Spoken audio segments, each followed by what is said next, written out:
En este video les voy a compartir el tercer tipo de ángulo de medida cuando se encuentran dentro de dos paralelas y una recta transversal. Medida de ángulos entre paralelas y una recta transversal.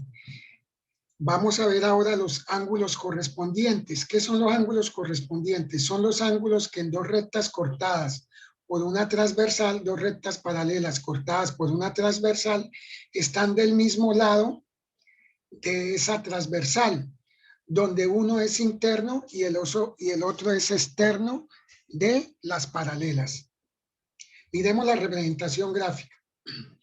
Tenemos sobre una circunferencia de igual tamaño al transportador, vamos a ubicar 4 marquillas inicialmente, una en 150, una en 30, una en 210 y una en 330.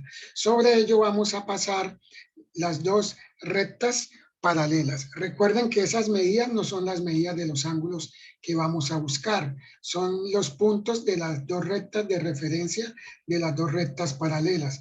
Ahora vamos a ubicar un punto en 60 y un punto en 240 para trazar la recta transversal. Con eso recuerden que eso no son las medidas de los grados, sino que son los puntos de la recta transversal. Ahora sí, sobre esas dos paralelas y esa recta transversal, vamos a ubicar un primer ángulo. Observen que ese primer ángulo está fuera, inicialmente ese está fuera de las rectas paralelas, pero hay otro que está dentro de las rectas paralelas, un ángulo 2, pero están sobre el mismo lado de la transversal, están sobre el mismo lado de la transversal, uno externo y otro interno.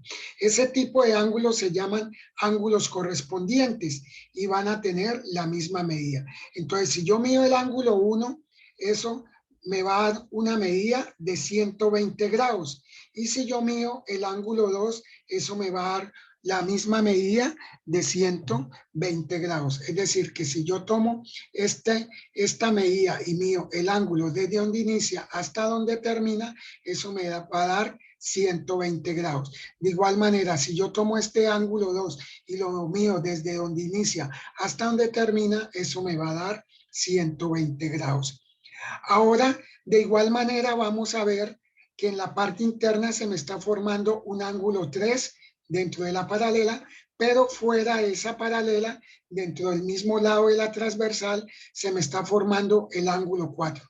Estos dos ángulos también son ángulos correspondientes, porque uno está dentro de la paralela y otro fuera de la paralela, pero están en el mismo lado de la transversal. Esos son los llamados ángulos correspondientes.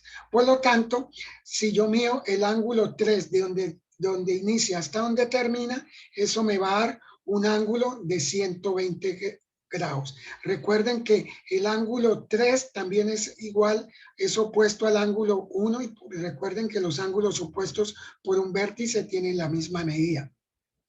De igual manera, si yo mido el ángulo 4 desde donde inicia hasta donde termina, teniendo en cuenta el punto vértice, eso me va a dar 120 grados. Y recuerden que el ángulo 4 también es opuesto al ángulo 2, por lo tanto, por ser opuestos, también deben tener la misma medida. Y ahí estamos verificando que los dos ángulos tienen 120 grados. Por lo tanto, este tipo de ángulos es lo que se llaman ángulos correspondientes. En conclusión, el ángulo 1 es correspondiente al ángulo 2, el ángulo 1 es correspondiente al ángulo 2 y la medida de esos dos ángulos es igual a 120. De igual manera, la medida del ángulo 3 es correspondiente al ángulo 4 y la medida de ese ángulo 3 con el ángulo 4 va a ser igual a 120 grados. Entonces, ahí está la medida de ángulos correspondientes que se forman entre paralelas y una transversal.